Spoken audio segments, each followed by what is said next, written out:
For my study abroad experience, I volunteered in Madagascar for 3 weeks through the IVHQ program. During my time abroad in Madagascar, I was always learning something new and eye-opening about the culture itself, the natives, and also other people's lives that were volunteering with me as well. Once I landed in the capital of Madagascar and walked right outside of the airport, I could instantly see the poverty and culture difference. The locals would beg for money and, in a way, harass you to let them carry all of your things so that they could get some form of money to eat or buy necessary clothes they needed. Driving 2 days through the countryside of Madagascar allowed me the opportunity to see the most beautiful sights and people, but also the sadness of the living conditions. I would see village after village, and no one village was the same. The way the huts were set up and the way each village spoke was unique to themselves. Some looked more developed than others, and in that sense, I realized that it's the same in the US.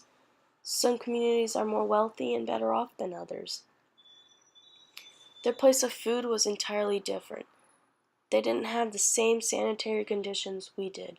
The food was just out in the open with flies and bugs crawling over them.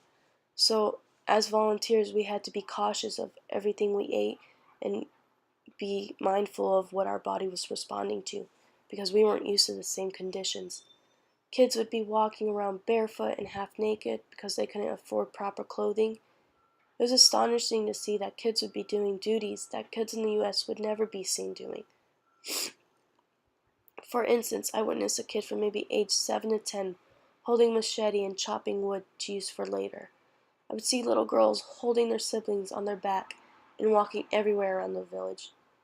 Even in the tough conditions that these kids would be living in, you would still see smiles on their faces and happiness in their eyes. They didn't know any better. And at this point, I realized that I should personally be grateful for the way I live and the things I have. I always think I need things like more shoes, clothing, and other unnecessary things, when in reality I have everything and more to survive. My volunteer work abroad was to construct 2 bathrooms for the church school for a village on the island of Nosikomba. Before this, the kids would come outside during their break time and pee and do their business on the rocks and shrubs. Seeing kids go through that and noticing how unsafe and unsanitary that was, we took initiative to change that. We didn't want to let the risk factors to their health build up because access to the hospital was not easy.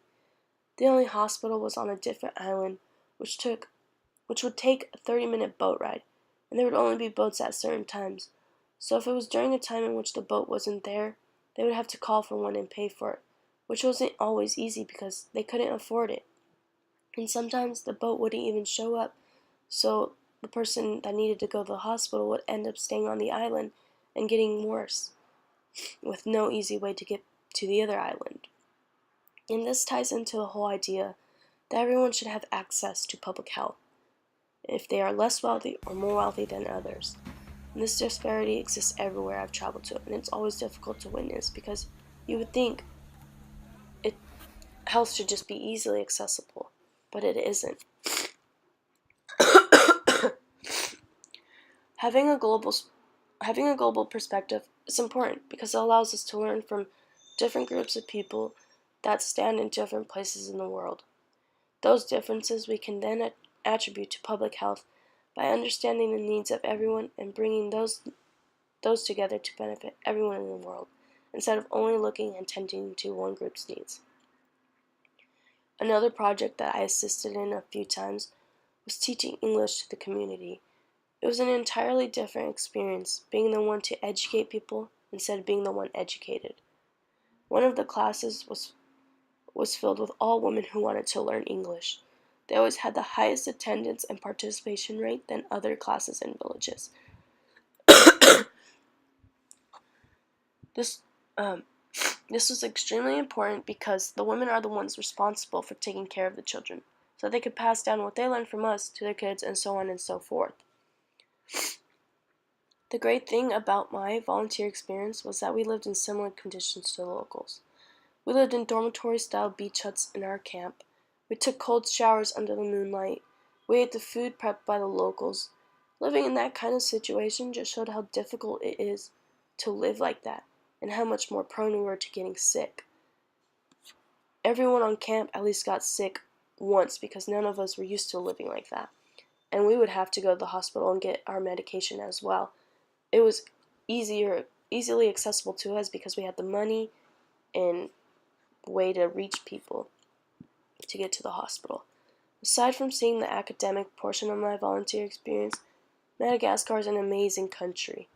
The natives there are so welcoming and loving. They welcome all volunteers with open arms and loved engaging with each one of us. They were so eager to learn English and to teach us Malagasy. They always wanted to know about where we were from, what it was like, how we lived, and what we did on our own free time. Despite the poverty that strikes Madagascar, there is extreme beauty there. The beaches are amazing, the wildlife, and the people are beautiful. It was such a great honor and feeling to have helped the community of Nosikomba. I hope one day to go back and contribute to the community again. I want to continue traveling to other destinations and leave my own contributions around the world. I know that I can't change a community with just myself or see the change immediately, but my contribution does make a difference in the end, and this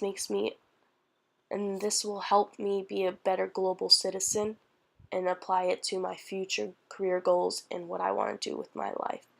And if anyone ever has a chance to study abroad or just travel around anywhere, I would recommend going to Madagascar because there's nothing else like it.